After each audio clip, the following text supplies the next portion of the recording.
छोड़ के शीशा जैसा दिल हमारा रख देनी तोड़ के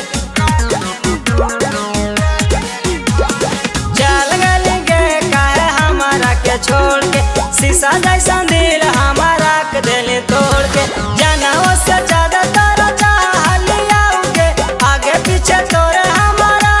लियाओगे कोरली बिया यार मन हम तोड़ के चल गली गे काहे हमारा के छोड़ के शीशा जैसा दिल हमारा रख देनी तोड़ के चल गली गे काहे हमारा के छोड़ के शीशा जैसा दिल हमारा रख देनी तोड़ के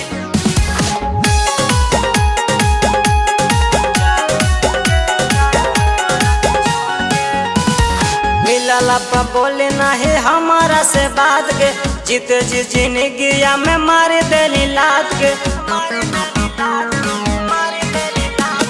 मिलल पा बोले नहीं हमारा से बात के जीते जी जिंदगिया में मार देनी लात के बोले नहीं काया गली मुआवा के मोड़ के बोले नहीं काया गली मुआवा के मोड़ के कोरली बिया यार मन हम तोड़ के चल गली गे काहे हमारा के छोड़ के शीशा जैसा दिल हमारा रख देनी तोड़ के चल गली गे काहे हमारा के छोड़ के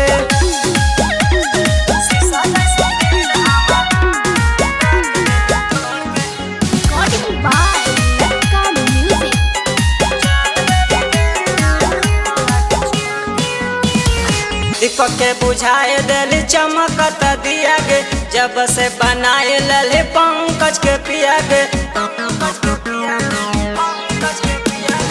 दीपक के बुझाए दिल चमकत दिया गे जब से बनाए लले पंकज के पिया गे खुशी रहिए अब तो सगाई लली जोड़ के खुशी रहिए अब तो सगाई लली जोड़ के कोरली बिया यार मन हम तोड़ के चल गली गे काहे हमारा के छोड़ के शीशा जैसा